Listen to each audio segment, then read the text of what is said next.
The dawn of civilization. Primitive. Dangerous. Exciting. The handwriting is on the wall. If the human race is ever going to amount to anything, it needs the most civilized caveman I have ever seen. Look who's come out of his cave. Hey everyone, this is James Cave Dweller Podcast. I am joined today by a fantastic guest from Costa Rica. It is the band Giant Sleeper.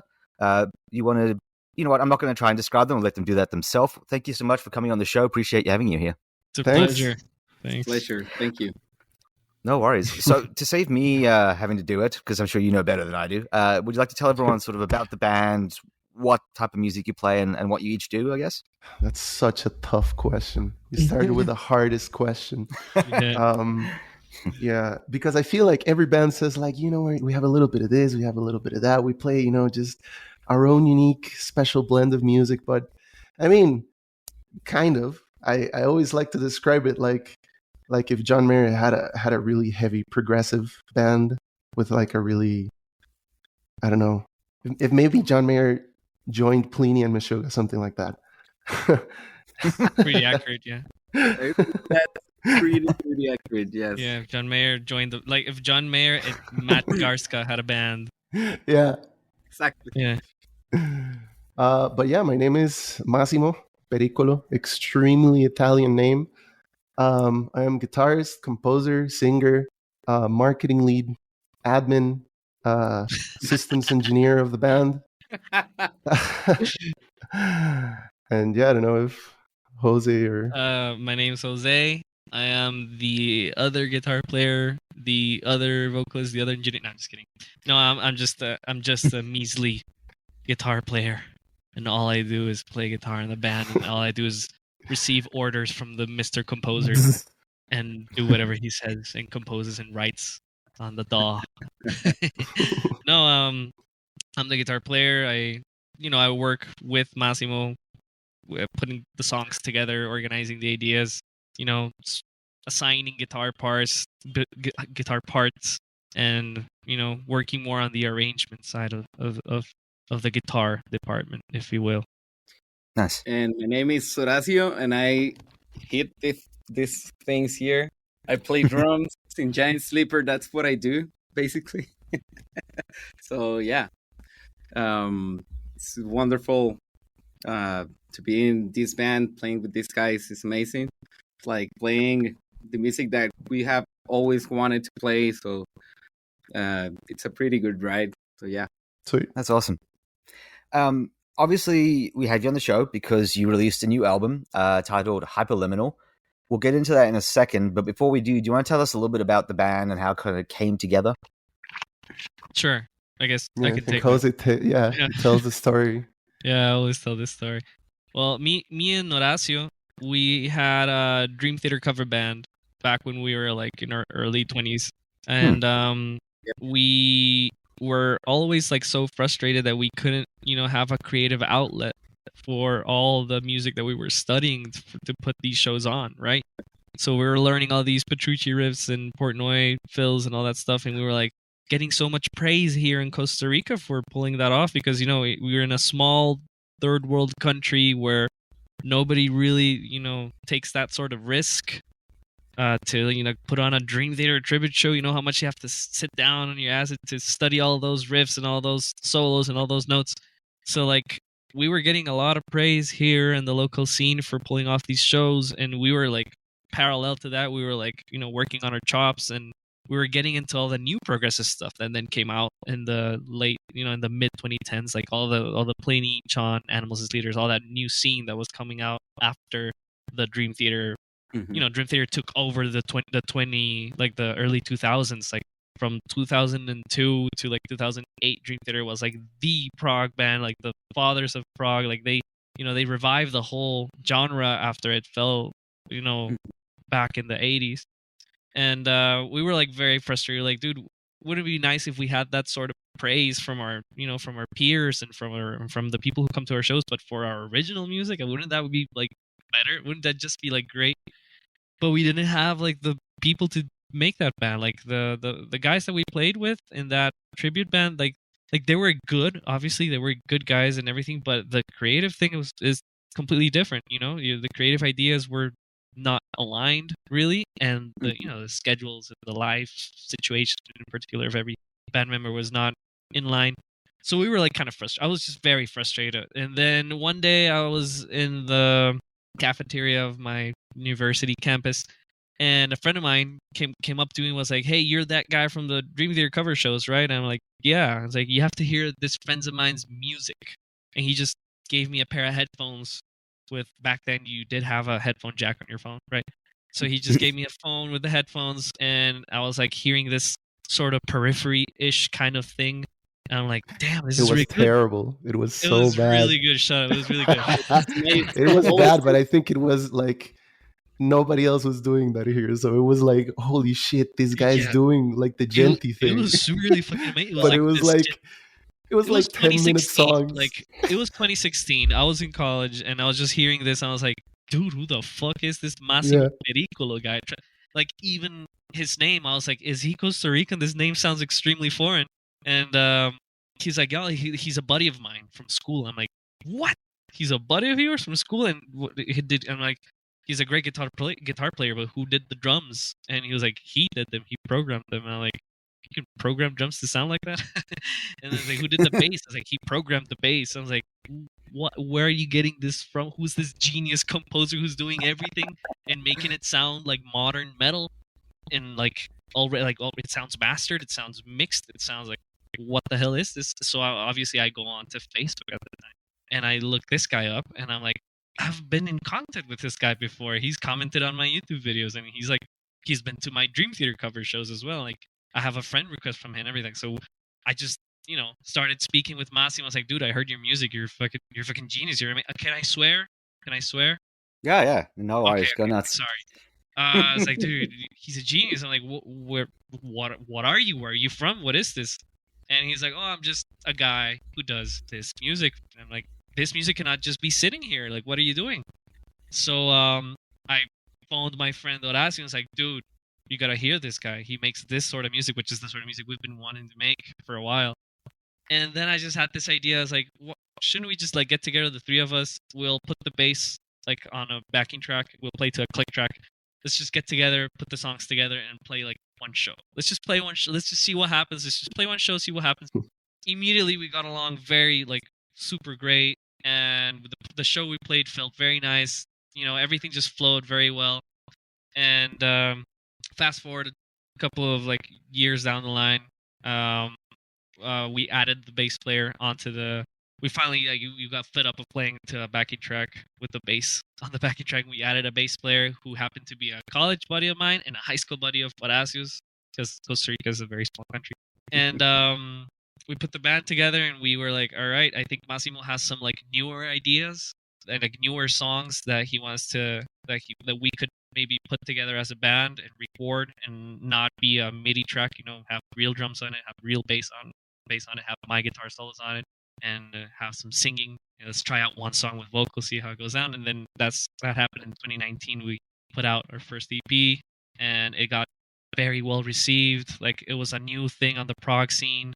Nobody had done this sort of music before, so it got really well received. And we were like, all right, maybe we got something good going on. Let's take it seriously, and let's try to be a prog band, and let's try to put like money into it and invest in it, and take photos and play more shows and try to apply to festivals and put an EPK together, all that stuff. And then the pandemic kind of screwed all that up for a couple of years. And then during the pandemic was when we first started composing Hyperliminal.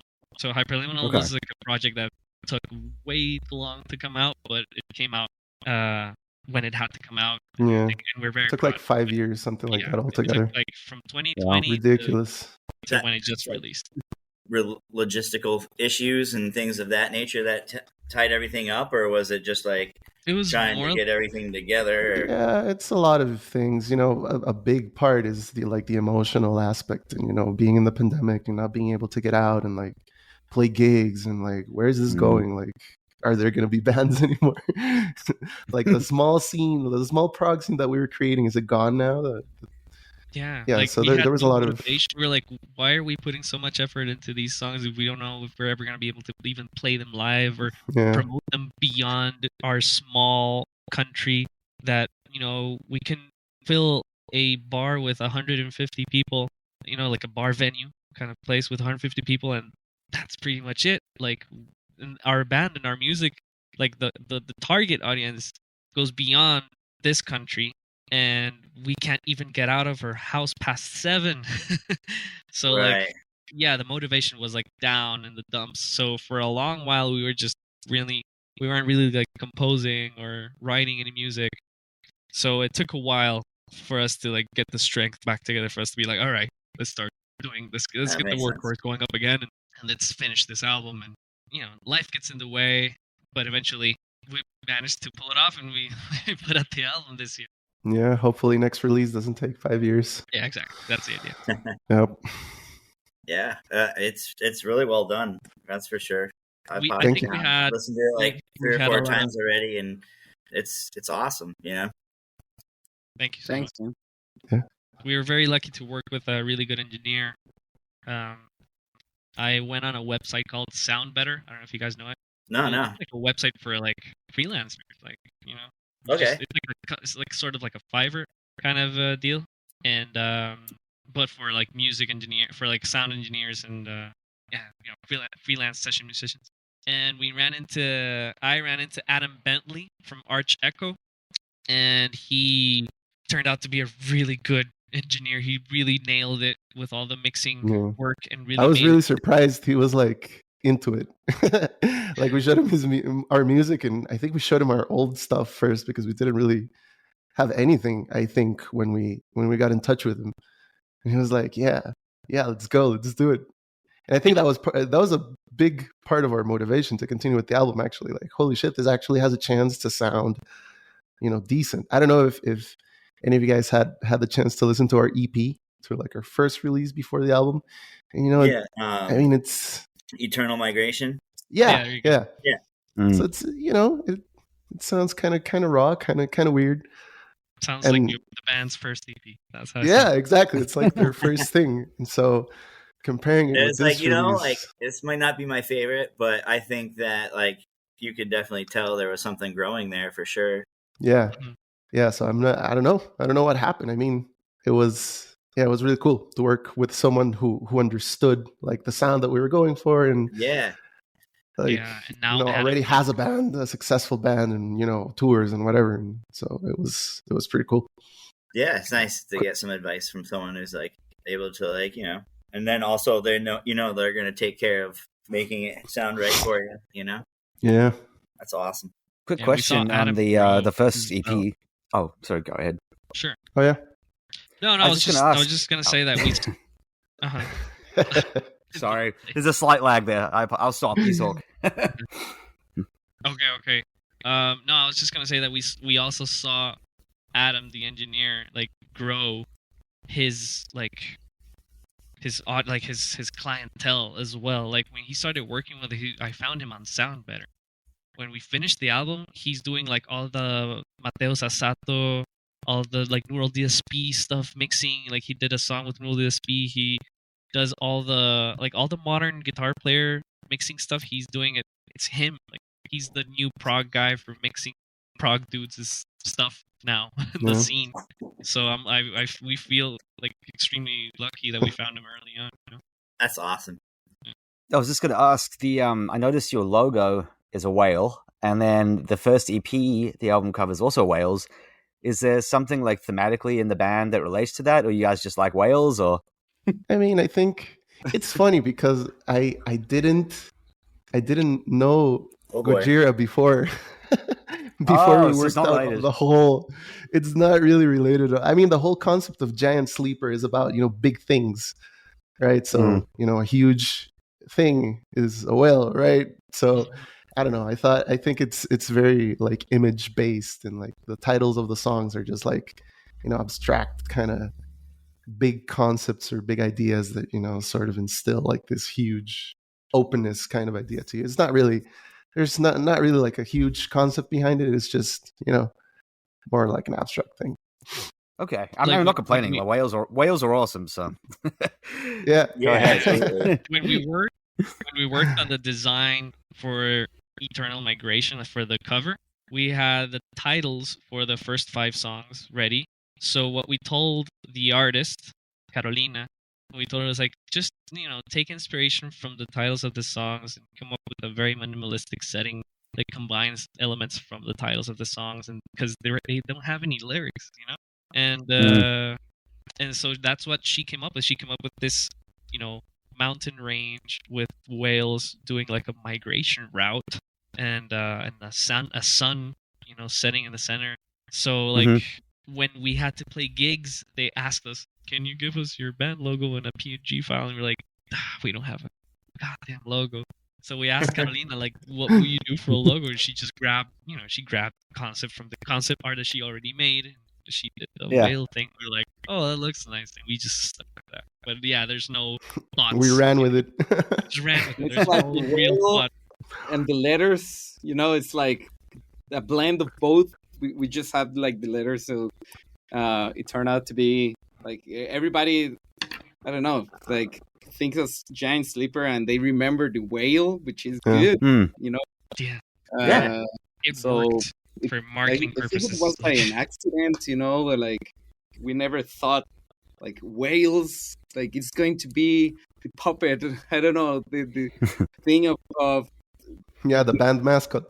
exactly like Yeah, it's not like that. exactly it didn't happen like that, but I think it's good because even for our Hyperliminal release show, all the intro we did was based on that. So when people were getting into the venue, we had some whale sounds and images.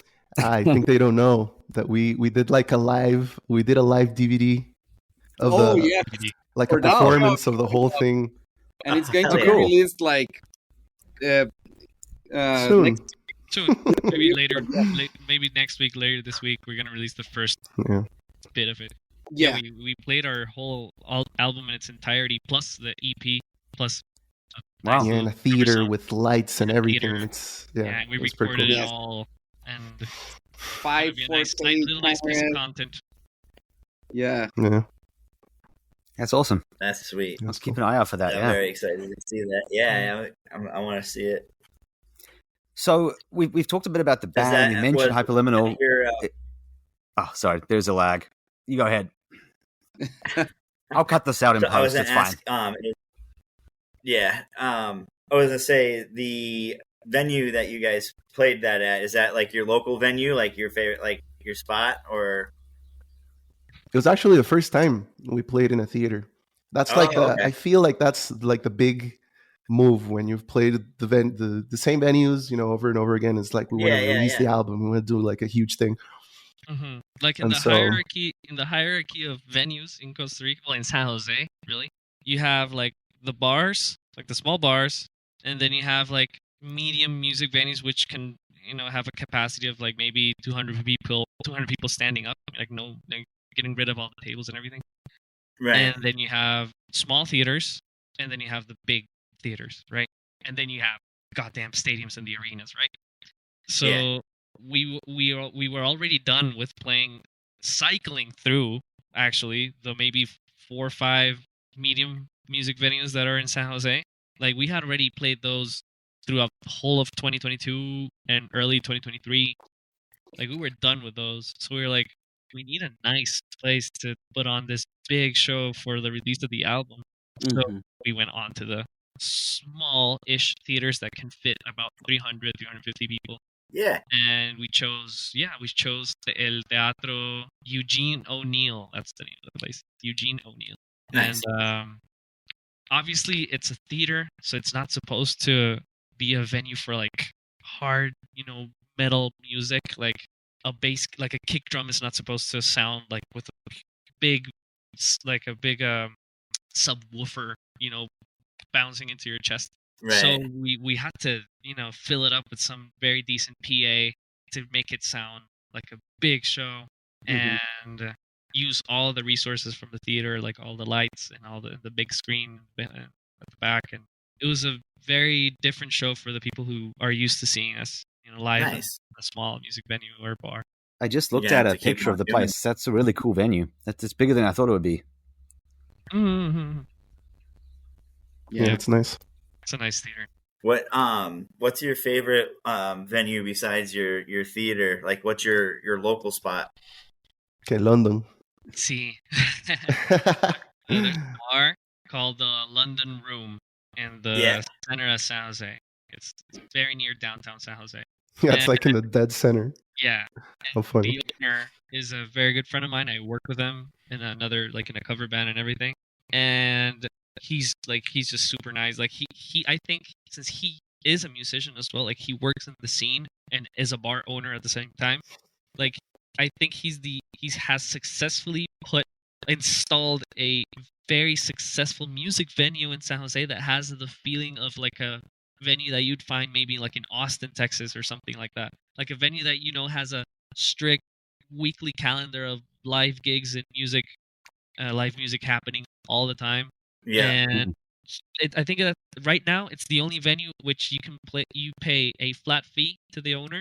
Like there's no door deal. Like you just you pay a flat fee to the owner, and you have access to the sound engineer from the place. Yeah. The PA system, which is really good. It's like a whole Bose PA system, really nice.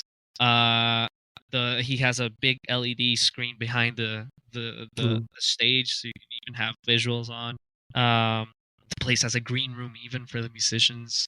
Yeah, it's cool. And you have access to all of that just by paying the flat fee for the place. And it's not really a high fee either. It's not like a $500. It's like it's not this big expensive thing that you have. Yeah, to it's actually kind of profitable for the band if you actually put in the effort. You can if you put in the effort and you fill up the place, you can come out with decent money for your band. Like that's awesome. That's really I awesome. think I would say that's like my go-to place if I wanted to like just come up with a gig. Like, hey, you guys want to play on June 3rd, just for no reason, just to play, have a nice gig. Oh yeah, didn't these guys? Who are these guys that came like 2 weeks ago? The guitar guys. Tom Quayle and Martin Miller. Uh-huh. Yeah. Yeah, they did a clinic. They had a guitar at that clinic. place. Yeah, pretty nice. Huh. So yeah, I'd say like out of the small venues, I think that's my favorite one because of the accessibility and all the things that you have. Because maybe other venues, like for example Mundo Loco, the venue that you mentioned, James, that's another one of those venues where that place works with a door deal. I think it's like 60-40 something like that, or 30-70. I'm not sure, but they have their own PA system. It's a nice little stage. It's more homey. It has more like this is my big living room kind of setting, and they have their own engineer as well. But London Room has better PA, the LED screen, the sound and lights guy, and it can fit a lot more people. And it's a lot more. Like, it's in downtown San Jose, so people from both sides of the city can feel like it's close. Whereas Mundo Loco is on the east side. So yeah. Right. Yeah, I remember having to get to Mundo Loco. It was a little out of the center. Yeah. I think that's where we all live. We all live in the east. Yeah. The east side. We're all from that side of the city. Yeah.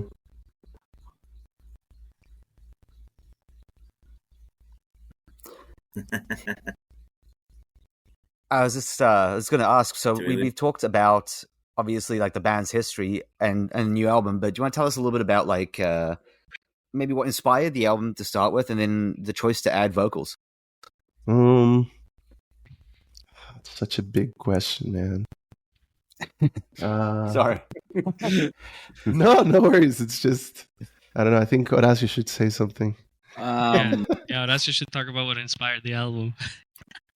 Not at all. I just play the drums that Massimo writes, and I just arrange James. No, but and it's funny because Massimo is like this musical genius that just have so great ideas, and it's like maybe after we recorded, maybe after we do that, it's like we kind of find the meaning of like the whole song. I don't know. It keeps evolving, in through the whole process, I think.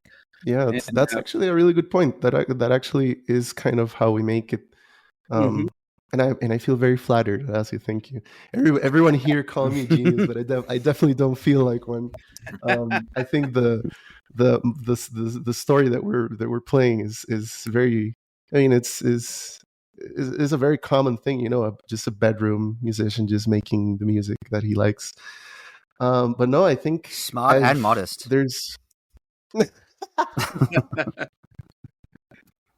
um I guess, I don't know, but yeah, I mean, in our country, there's always been I feel like prog enjoyers and a lot of music that's um a lot of thirst for things that deviate from what's popular here, and there's a lot of Latin influence, there's a lot of reggaeton, there's a lot of salsa, there's a lot of a lot of these kinds of music, but the and there's actually a pretty big metal scene here, believe it or not, but it's like a super, it's like black metal or like extreme metal, and there's a couple of bands here that have toured Europe, I think, right, a couple of times, and a couple of different bands, so it's got a pretty big scene. But the prog scene, I think it kind of died. It was really big like in the 90s. There were a couple of bigger bands, and I think before we started, there was just one other like relevant band playing. And I don't know. I think I just saw all these guys. I just saw dude fucking like Pliny and Tosin and David Maxim and all the guys that were doing just this prog shit in their fucking bedroom, and I was like, man, fuck that. I mean, I can do that too. What's the thing? So that's why I complain a lot. Well, not complain, but when Chanti says he heard my first Chanti, by the way. Oh yeah, Jose. Okay. Said he heard my first ideas, and I say that they're trashes because they were like extremely like derivative. It's like the song that the guy that Her Periphery once made, right? So it was, I don't know, but from that and from other like musical endeavors I tried before came to be like a really cool mix. So I started singing on my own when I was in school, and I started a John Mayer cover band, and then even before that I had a Tool cover band where I played drums, and so I had all these little interests, and that coupled with the need of prog in the country, I feel like everything just came together in a really I don't know, in a really cool spot. And these two guys, they say I'm like this super cool composer and everything, but they're in a Dream Theater cover band, man. They know their shit. And so I don't know, they accepted my weird media ideas with open arms, and they were like, yeah, sure, I can play this shit. And so it started like a feedback loop, like here, listen to this crazy 30-second note, super double bass, blast beat, whatever idea. And Horacio was like, what? That's too easy, man. And then, I tried something else. And then, I listened to a lot of Periphery, and it's like, oh, I might steal a little bit of this. And, listen to Pliny's guitars. They sound like they're like super pretty. So prog can be pretty, right?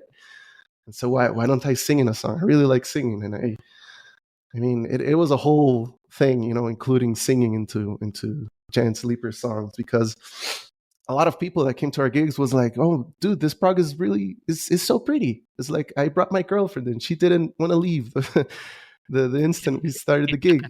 So true. And then a lot of people was like, dude, don't you have like a song with lyrics? Or well, we did actually, the Eternal Migration, self-titled Eternal Migration song did have lyrics. And then people were like, dude, that's my favorite song. It's the best one. So then we sort of folded, right? So we're like, yeah, fine, we'll do lyrics. I was never like super confident in it, and I guess that's why I do so many layers with the vocals. It's sort of that lack of self-confidence developed into my style of composing vocals, which is like hiding behind like like layers and layers of vocals, and that eventually turned into kind of the identity of the whole vocal thing. So it does sound good.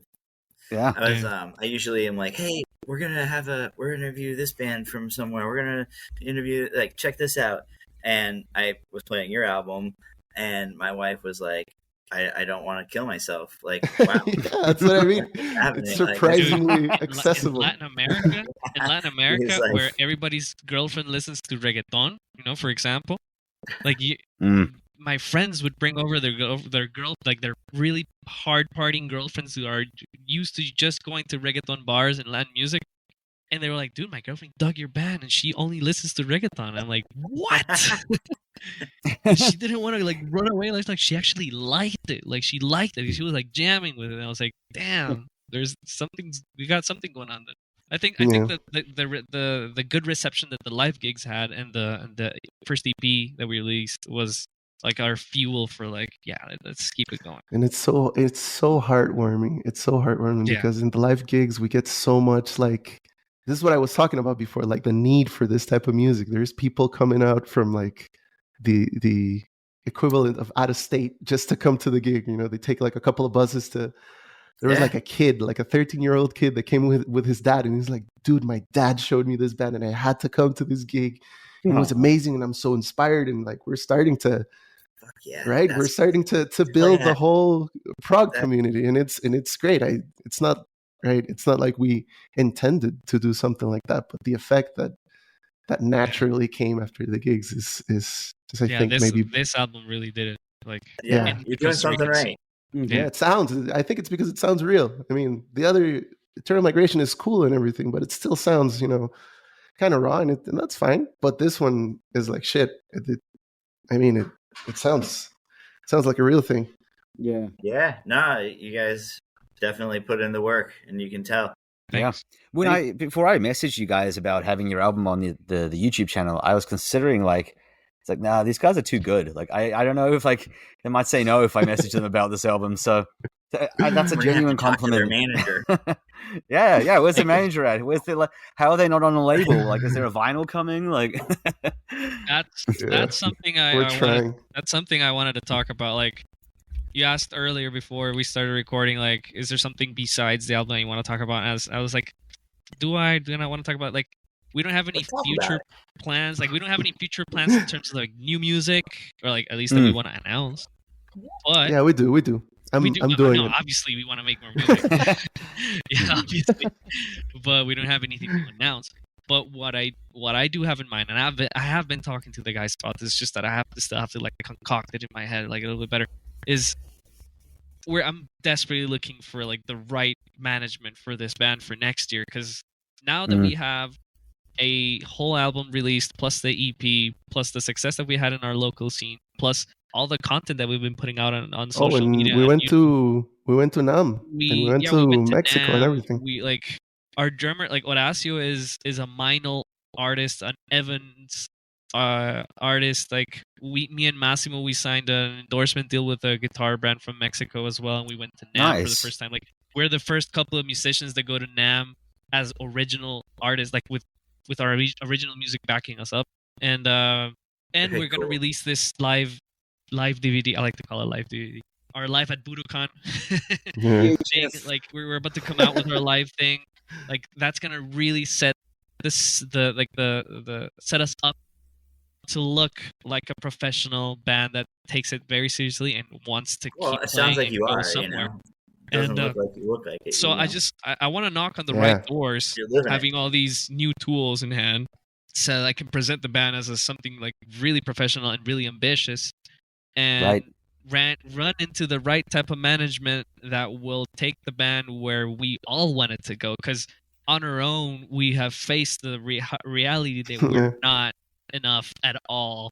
Like, we do not have the human connections and human capital to run the whole operation on our own. Like, we all have lives of our own to take care of, and we not only that, but I think it's super different, right? To have like your own, being a bedroom musician, I don't know, in Perth in Australia, or in LA, or somewhere in the UK, where there is a whole network of everything. Right here, you have to leave the country every time you want to play like a really big gig. You have to leave the country and taking a band to a different country is such a huge expense. It's such a difficult thing to do. Yeah. We're aware of that reality, but we've seen other bands in other genres from here in Costa Rica that do have that sort of like success, if you will, of taking their managing to export their music abroad. And I always ask them like, "Hey, how'd you get this Europe tour thing going on? Like, who booked it for you? Who did you call? What did you do?" It's like, "Oh, this our manager." And I'm like, "Who's your manager?" "Oh, it's this Brazilian guy who manages bands very similar to ours." And I'm like, "How? Shit. What? Like how?" And it's always a manager from like it's never a Costa Rican manager. I've never heard of such a thing as a Costa Rican manager who gets bands out there. Like there's this other band here in Costa Rica that's been opening shows for like Red Hot Chili Peppers and Interpol, like stadium gigs. Wow. A local Costa Rican band opening for them, and they always put them on. They're always on these ballots, like huge festivals and stuff. And I'm like, how? Like how are they getting on these ballots if I haven't heard them like on a local scene? I haven't seen them do the whole like local scene grind before. And who's this manager? And then turns out they have like 3 managers. One's from the US, one's from the EU, and one's from the like. And then they have their local team of Costa Rican managers who handle all their local stuff. And I'm like, okay, so obviously I'm missing something here, and it's management or like tour booking agents and stuff like that. That nobody here in the Costa Rican scene tells anybody how it's done or how to do it or how to meet these people or how to go on. Like you have to knock on the right doors, and I, fortunately enough, I have had these conversations with these people, so I'm a little bit better informed about this. But yeah, our plans for the future, for at least 2025, my personal plans and my hopes for the band is that I get to export all of this hard work to places where this music is better received or like more received by more people and reach the greatest amount of people I can reach next year with all the effort that we put out with this album and with the content we put out and everything. And get the right management, get the right booking agents, get decent shows.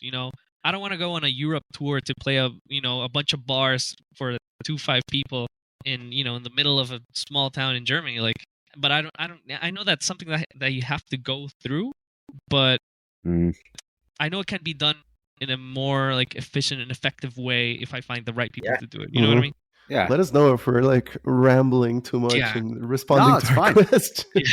Totally fine. We're here to talk. Cool. Yeah, exactly. Great answers too. So happy to hear them. And yeah, no, you're right. It's a very serious issue. And that's honestly just things like that are why I started like my YouTube channel, because people outside of the US, Europe, maybe Canada, New Zealand, Australia, they don't have access to the same connections, the same networks, the same radio stations, platforms, any of that stuff that those people have. And it's like, how do you even break into that? Yeah, how do you break into that market as someone from outside of the market, especially when most of the time you're at a financial disadvantage with the exchange rate, which hurts you to begin with. And then it's like, it's so tough. Where do you even begin? And most people don't know. And you're right. It is unfair. It's like a struggle to get informed, and everybody is like very kept to themselves with the information that they have, Yeah, but I noticed that too. People keep their stuff to themselves. They don't want to share it. Yeah, but no, I've met good people, fortunately, in the scene, that they've told me like, Yeah, exactly. Not to say that the people here are like bad or anything. Yeah. It's just people are really kind. it's difficult, right? And Yeah, you're not finding what you're looking for. For the few people that are even attempting to do this, it's right. It's tough. Yeah. Massimo, I just remembered you mentioned Perth as one of your example spots for like bedroom musicians. The what? Sorry, my connection dropped out for a second. I was just going to say, you mentioned Perth as a spot for like bedroom musicians, but I think people in Perth are actually worse off than you are in Costa Rica. To get to like dude, it's the most isolated city of over 1 million people on Earth. There's nothing around there. And then like to get to another city, you have to fly. I think the other side of the country is where all the cities are. It's like 4 to 6 hour flight, depending where you're going. So yeah, if you want to start a career in music, do not move to Perth. Go. Yeah, I don't know why I mentioned Perth. I just wanted to think of an Australian city because of Pliny, but I don't even know where he's from. But I figured that was exactly the case. I just thought it was really funny. Yeah. Yeah, Perth is the one, like the whole of Australia, Perth is the one that's like on the other side, right? Yes, yeah. It's like there's just nothing around there at all. All like desert nothingness. and Yep. it's like Melbourne and Sydney, Sydney, and what's the other one? There's one more. I'm Brisbane. missing. Brisbane. Yeah. Why did I think Yeah. of Perth? That's so and then random. Perth is on the other side. That's true. I was watching Perth related content maybe on Instagram or something. I would have said Perth. I would have said Perth too. I would have also They, betted on Laney being from Perth. They, I do have family there. They, people do live there. It's just they've been trying to secede Right. from Australia because they're like, we're like our own country. We don't need you. Like we're isolated. we make so much money that we lose money on the federal tax thing. But anyway, I'm Wow. not here for a geography lesson. Brendan, I know you had some more local questions you wanted to ask. When you guys are done making all these tasty riffs, where do you guys go to? What's your favorite spot to go eat and replenish all the energies you've been using? It's weird, man, because I know everywhere else in the world, this place is a shitty place, but here it's like the hub after hours where all musicians gather and like rest and have like 12 cups of coffee. So it's definitely Denny's. And here Denny's is like a special, like the food is actually good. And because we tried a Denny's in the States, Jose and me, when I don't remember, was it like 2017, 2018? I mean, it wasn't, I think it's hated a lot more than it deserves, but I get that it's like, it's like diner food and it's like whatever. But here in Costa Rica, man, it's so good. Like, it's really good. It's kind of pricey, but I mean, sometimes, after a gig, after a hang, whatever, you just go there like at 1 a.m. It's like, bro, bring me like 7 cups of coffee. But there's a better place, Jogi's. Jogi's. That's also a really good place. That's like Jogi's, so Denny's is like the American dinner, and Jogi's is the Costa Rican dinner, Yeah. and it's after way hours. cheaper, and it's also 24/7. Right. So it depends on the mood. You are like, if you want some fancy, skillet or pancake, whatever, or if you just want, the small Rice and beans, eggs, right? Yeah, exactly. like a weird mystery meat. It's great. But Mystery however, meat. I did mention Denny's because it's relevant, because that's I think it's where musicians go, right? It's more of a musician thing. And then Jogi's, there's a lot more people. Like there's some, like the after hours people. Like I just came from a 2-day rave and I just want some food. Like those kind of people are also there, which is fine. It's just a lot more crowded. But that's also a really good spot, Jogi's. So you finish a gig, you do whatever. It's like 1, 2 a.m. It's open. It's vibrant. But we also go a lot to Subway. Subway is also really good. Subway is really good here. Those are the 3 main places we go to eat as a band, or Yeah. we finish shows and that, maybe each one of us have a different place that we go like on our own. But as a band, that's like, let's go to Denny's. Jogi's. So funny. And I know it might be a little bit disappointing to hear Denny's and Subway. You probably were expecting like a super local, but I think that they just source most of like their the ingredients from local, farms and around like the capital. So everything's like super fresh. Yeah. So again, I tried Subway when I went to the States and it's shitty. It's so bad. It's like everything's like melty and like flavorless. But if you order a sandwich here, everything is like super fresh. It actually has flavor, and it's not that expensive. And it probably sounds kind of weird, but it's different here. It's kind of. I'm gonna go out on a limb. I'm gonna go out on a limb and talk about a place where I've seen every single musician end up at. Yes, they end up there. What are you gonna say? There's this bar near where the Subway that I think these guys are talking about. It's called the Fallen Stag. There's this bar called the Fallen Stag, and it's called the Fallen. It has an English title. It's called the Fallen Stag, and it's open since like I think 9 p.m., 8 p.m. onwards, but people get there at 2 a.m. because at 2 a.m. is when most of the bars close up, and people know around the area that that's the only bar that's open after 2 a.m. unless you want to go to like a really ravey place, like a really intense, like Antique is the other place. Like if you don't want to go to that really intense reggaeton / electronic music bar that's open until 6 Yeah. a.m. If you want to just have like a sit down beer and then like on the outside part of the bar, or if you want to go inside and dance a little bit, like they have like indie 80s, 90s rock music, you go to the Fallen Stag. So that's Can for you normal tell he people. loves it? Can you tell that's his favorite But- place?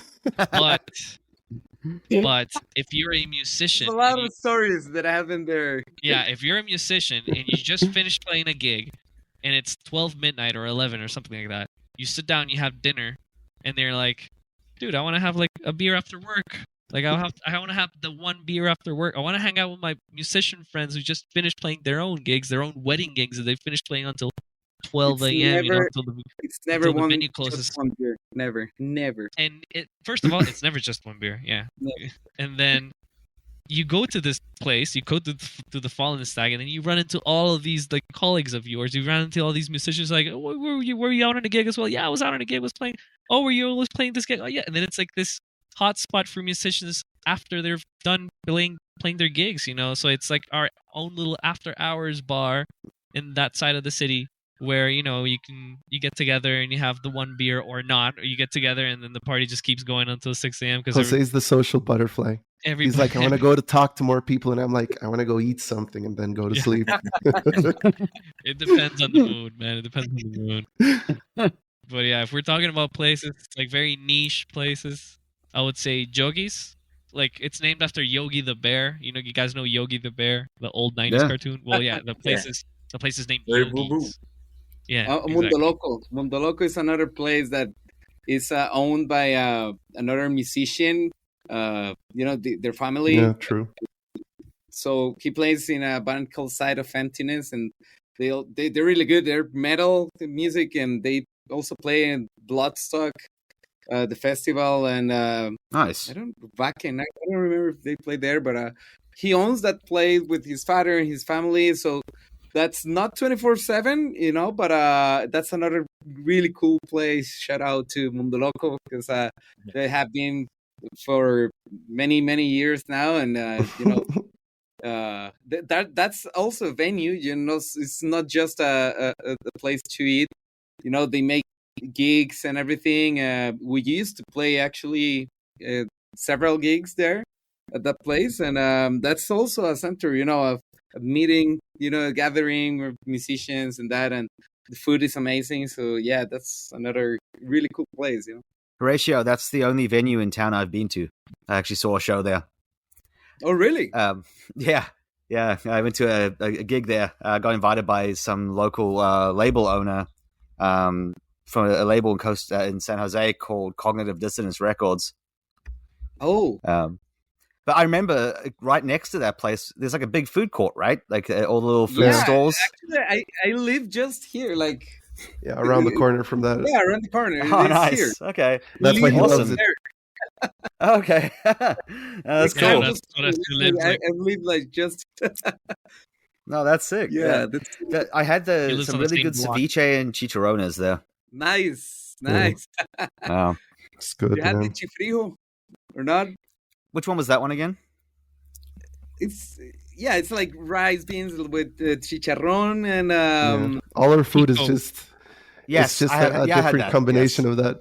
Yeah. Yeah, that's the Is it rice with the beans or beans with the rice? And then sometimes avocado, sometimes chicharrón, sometimes without, and they all have different different names. And plantains, always plantains as well. Yeah, that's true. Yeah. Oh, they do serve it with that, yeah. I'm not complaining. I love plantains, and if they're done right, Me they're too. phenomenal. Yeah, Yeah. so Yeah. good. Absolutely. good. It's hard to find good ones here in San Diego. There's like a couple of spots that do them, but most of them like they don't cook them quite right, so they don't caramelize. They're not like the right texture. Yeah. I can't Yeah, remember it's the weird. name of the spot, but there's a place in Hartford, and there's a couple other around here that do them decent. The other thing that you guys have that I love that I don't see much here is like the refried black beans. Yeah. Mm, That's good. That's what I That's do. so Yeah, good. part of the casal, the married. our lunch. Yeah, which I is think not yeah, rice that's and lunch. beans. Frijoles It's- molidos, I think. Sí, no son the ones that come like That's not rice and beans mixed together. That's like No, rice separate with beans. mashed beans. I think you See? mean refried beans? You mean like Yeah. beans Snatch beans. like smashed, Like smashed, and then Like- you like Like it's do just a like a paste, paste. basically. Yeah. paste, and Yeah. you use it to dip Yes. your like. Yeah, it's really good. plantains? Yeah, exactly. Yeah, the black bean version. You have some salt and some lime on Yeah. that. Oh, it's Yeah, so it's good. really good. Amazing. Yeah. It's amazing. Yeah, Actually, it's I just had a little bit of Yeah. refried beans with chicken, and yeah. So Oh, pretty nice. common here. I love that. Yeah, it's so Yeah. easy but so good. Brendan, That's we're what I coming do. up on time. Did you have any more questions you want to ask? I know you had a couple. Oh yeah, I wanted to ask, who inspired you to play music in the first place? Like pick up your first guitar, pick up your first, drumstick, and who set that fire underneath you? For myself as a drummer, the one drummer that was like, I want to play drums was John Otto from Limp Bizkit. That was, he's so Nice. funky, and heavy at the same time that I remember I was listening to this song called Just Like This, which starts with a drum groove, and it just blew my mind. So I remember perfectly that was the exact moment that I wanted to play drums, all thanks to John Otto, Limp Bizkit. Shout which- out to Limp Bizkit. yeah. What that Limp was, Bizkit and style. also, I was born in '93, so we are all the same age. So I started listening, to Blink-182, Green Day, System of a Down, all those bands, punk or new Nice. metal bands, and after that was the time that I discovered prog music, Dream Theater, Mike Portnoy, which became a huge influence. But yeah, like first drummer that was I want to play drums was John Otto for sure. That Yeah. is so wholesome. I don't think I knew that. Yeah, it's totally, and I'm really happy because Chanty and myself we're going to go see Metallica next year, and also it's opening with the openers are Limp Bizkit, Pantera, and Suicidal Tendency. So I'm really happy because I'm gonna see the drummer that influenced me like the first time. Yeah. So this is really cool. That's cool. I think What about you? I think I think I started I started playing guitar because I couldn't own a drum set in my house because I lived in a neighborhood where you couldn't really do make any noise. So there was an acoustic guitar lying around in my house, and I was like, that shouldn't be that hard. It's like 6 strings and some frets. Like that should be an easy thing to figure out. And so I picked it up and I learned to read tabs on the internet. So I would just try to learn whatever it is that I was listening to at the time, and I was listening to it was like 2006-7. So I was listening to like Green Day and Metallica and Red Hot Chili Peppers and all this like normal regular rock. And it was just a hobby. But then I heard Dream Theater, and YouTube came out as well. Like the YouTube thing, like people filming themselves playing guitar and uploading it to YouTube. So I remember I saw this video of this random dude playing a rock version of Canon by Pachelbel. It was called Canon Rock. I can link you there. That video still exists. I saw that video like in 2007. I remember I saw that video of that guy playing this and like doing all the lead stuff and all the crazy stuff. And I was like, you can play guitar like that? What the hell? And I remember I ran to my dad's and was like, Dad, look up. And I looked up the video. I was like, Dad, check this out. It's like, I want to play like that. That's what I want to do. I want to play like I want to be like a monster crazy guitar player that does the crazy leads and the fast stuff and all that stuff. Plus me being obsessed completely with Dream Theater and John Petrucci. Oh, I think like I combined like those two things, like the YouTube thing, like seeing everybody be like crazy monster player you online, fulfilled your dream. and That's then so beautiful. and then and then hearing Dream Theater and hearing Petrucci was insane for me for like a 14-15-year-old kid at the time. And yeah, I got to meet Petrucci at NAMM this past January, almost a year ago, and I think I'm going Wow. to NAMM this next year as well.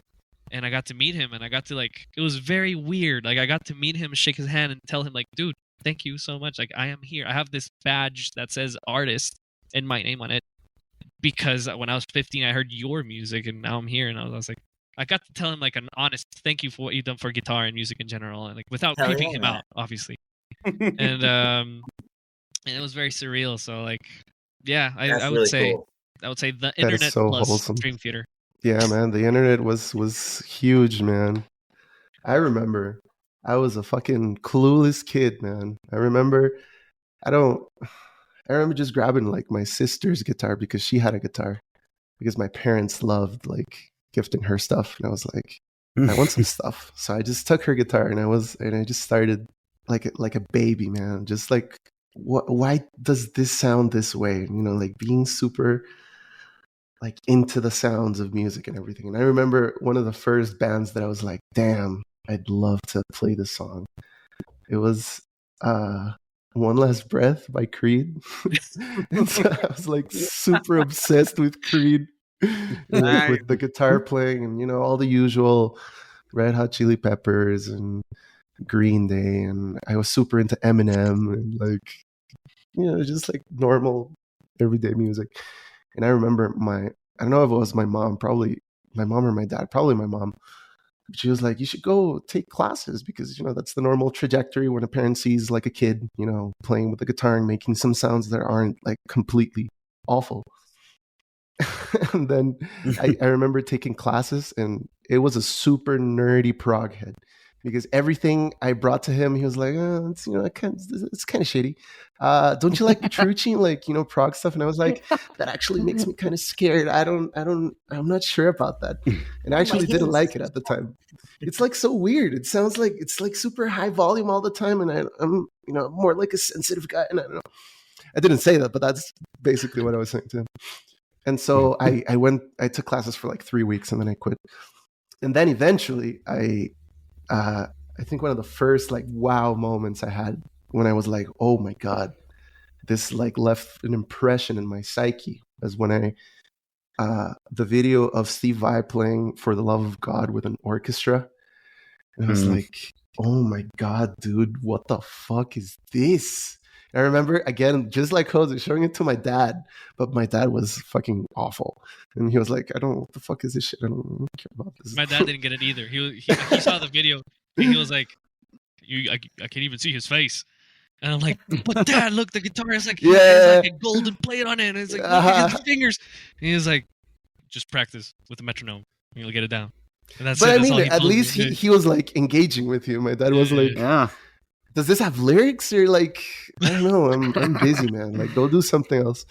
And so I did go do something else. And I started, you know, composing my weird little like OCD sound things. And it took me like, you know, 15 years to compose like a decent song. And then, you know, the prog madness started happening. And you get into Steve Vai, and then you get into Dream Theater, and then into Meshuggah. And then it's like, Tool came first. Tool came first, right? Yeah, because I wanted to play drums then.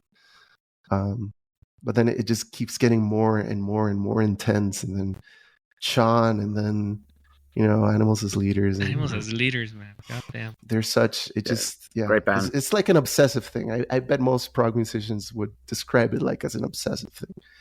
Because it's very like, there's something in our brains, man. I swear that it's like weird, man, that we listen to like a fucking like a super weird rhythm thing, and it's like, yes, this is so cool. I don't get it, but it's so cool, right? And most people are like, this is horrible. Like, what? Right? And then I don't know. You eventually start making your own stuff, and they eventually get it. But yeah, that's the story. That's awesome. I got super lucky in the fact my dad was like playing me Pink Floyd vinyls at like age 5, so I was introduced by him to prog, which is nice, and I wish everyone had that experience. Yeah. I had, you know, Steely Dan and ELO and things like that, and like growing up to that stuff. And then my mom liked like all those like those 90s hits and stuff, so we had all like that, like Alanis Morissette and shit like that in the car and whatnot, you know. It's like I think All we were that all stuff. we were all kids with like unlimited and unsupervised internet access. Yeah. Like me and Massimo, I think that's our case. Like we just discovered the whole plethora of prog stuff and guitar players through. Oh, and like video game YouTube. stuff too. I think cousin me in our childhood were like yeah. super into video Mm. games, and like the Mhm. golden age of like video game music in the 90s was like super Oh yeah. I think I think a lot of my melodic playing and composing and like the chord progressions that I come up with are like heavily, very like subconsciously influenced by like Donkey Kong Country music. Like, I'm pretty sure like a bunch of those chord progressions, like very nostalgic chord progressions and like melodies, like really thought out melodies. Because Japanese composers, I know Donkey Kong Country is not Japanese composed, but Japanese composers, I know that they do a lot of trial and error when they write down the melodies. Like I know that harmony wise, they're very smart for laying down chord progressions and seeing. And, you know, they're really good for like objectives. Like, hey, this is a very sad character, so I need you to do like a sad theme for this character, like a tragic something. So like they know what chords sound right with that, and they give that feeling. But the melody, like when they construct the melody, it's very, very well thought out. So that's why like it really impacts you and hits you. Interesting. And I think I listened to a lot of that when I was a kid and teenager, and even present day. I always think about the Halo soundtracks. Yeah, those are great. That's Steve Vai. yeah. That's Steve That's Vai. Steve Guys, Yeah. Yeah. I did not know that. Halo. That's why they're so great. Yeah, that's why it's so great. Huh. That and Incubus are like involved with a couple of the or one of the soundtracks. Over time, but that's totally fine. It's been a great conversation. But I have one big question for you, and I'm sorry if this puts you on the spot. It's a hypothetical. So if you were stranded on an island with no way of escaping, but you had a solar-powered CD player and 3 CDs to keep listening to over and over again until you get rescued, what 3 CDs would you want those to be? That's such an easy question. That's the easiest question. Really? I Everyone take finds it differently. Physical education? No, it's super easy. So physical education by Animals as Leaders, Room for Squares by John Mayer, and then probably Mock Root by Tigran Hamasyan. Nice. Yeah. You're ready. Yeah, definitely. I love there's such, it's like the top, it would make sense because of the question, but it's like my top 3 favorite albums branching like from 3 different, areas of music. That's awesome. Yeah. I would take like the original soundtrack from like one of the Final Fantasy games, probably the Final Fantasy VII games franchise. 7 was great. I would take the most recent Animals as Leaders record, the Parhesia. Yeah. Really? Yeah, I love it. Either that or Joy of Motion for sure. And I would take, I think, Systematic Chaos from Dream Theater. Okay. Yeah. Which part of their career is that from? Systematic Chaos is 2008. Okay. All 7. right. So it's off after Is that, Octavarium. that's what I was going to say, after Octavarium, right? That was the first Dream Theater album I heard. It's after Octavarium, yeah. Okay. Yeah. Interesting. Yeah, it was mine too. Yeah. It's a great album. That has some killer tracks. Mhm. Yeah. What Yeah, about you guys? Oh, we're never prepared for when we get asked back. Brendan, do you know, or do you want me to go first? I take Operation Ivy Hectic with me, Crow soundtrack, and I don't know. I gotta think. I don't know. We get asked this all the time, and our answers always change every time. So Yeah, for sure. Yeah, I don't know. I think now I'm feeling like I'd bring. Broken Brandon. I don't know. I don't know. Maybe like the